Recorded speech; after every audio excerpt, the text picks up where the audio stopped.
హరి ఓం.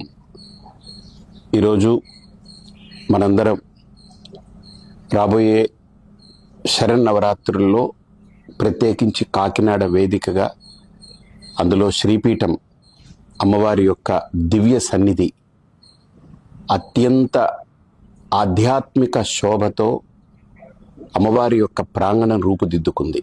భారతదేశంలోనే బహుశా ఈ రకమైనటువంటి ఆధ్యాత్మిక ధ్యాన సముపార్జితమైనటువంటి ఒక మహాశక్తితో ఈ ప్రాంగణం కలకలలాడుతూ ఉంది. అలాంటి ఈ అమ్మవారి యొక్క ప్రాంగణంలో అమ్మవారి యొక్క ఆశీస్సులతో మహాశక్తి యాగం 3వసారి త్రిశతకోటి కుంకుమార్చనతో మనం ఆరంభించుకోబోతున్నాం. ఈసారితో 300 కోట్ల కుంకుమార్చన పూర్తి చేసుకోబోతున్నాం. ఈ 300 కోట్ల కుంకుమార్చన అనేది భూమి మీద ఇప్పటిదాకా జరగనిది.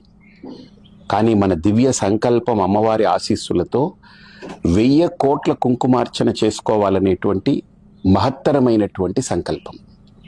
దానికి ఇక్కడ స్థానికమైన ప్రజలే కాదు, ఇతర జిల్లాల వాళ్లే కాదు, ఇతర రాష్ట్రాల నుంచి కూడా దీంట్లో పాల్గొనాలనే ఉత్సాహాన్ని అడుగడుగునా కనబరుస్తూ ఈసారి అత్యధిక సంఖ్యలో మిగతా రాష్ట్రాల నుంచి, మిగతా జిల్లాల నుంచి కూడా ఇక్కడికి విచ్చేసి 10 రోజుల పాటు దీక్షలో అకుంఠితమైనటువంటి శ్రద్ధతో అమ్మవారి యొక్క దివ్యమైన అనుభూతిని పొందే దిశగా ఈ మహాశక్తి యాగం వైపు అందరూ అడుగులు వేస్తున్నారు.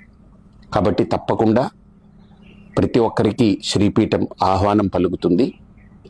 ఈ మహాశక్తి యాగంలో ప్రతిరోజు ఐశ్వర్యాంబిక అమ్మవారిని ఒక్కొక్క దివ్య అలంకరణతో సుమారు ఒక 20 నుంచి 30 వేల మంది విచ్చేసి హాయిగా, సుఖంగా, సునాయాసంగా, ఏ ఇబ్బంది లేకుండా దర్శించుకుని అమ్మవారి తీర్థ ప్రసాదాలు స్వీకరించి వెళ్ళే బృహత్తరమైనటువంటి ఏర్పాట్లు చేస్తున్నాం.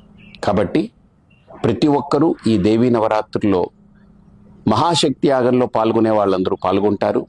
అలాగనే ప్రతినిత్యము సాయంత్రం జరిగే విశేష అలంకరణ, వారాహి అలంకరణ, బగళాముఖి అలంకరణ, అలాగనే అమ్మవారికి గాయత్రీదేవి అలంకరణ, అన్నపూర్ణాదేవి అలంకరణ, హరిద్రాదేవి అలంకరణ, లలితాదేవి అలంకరణ, అలాగనే సరస్వతి అలంకరణ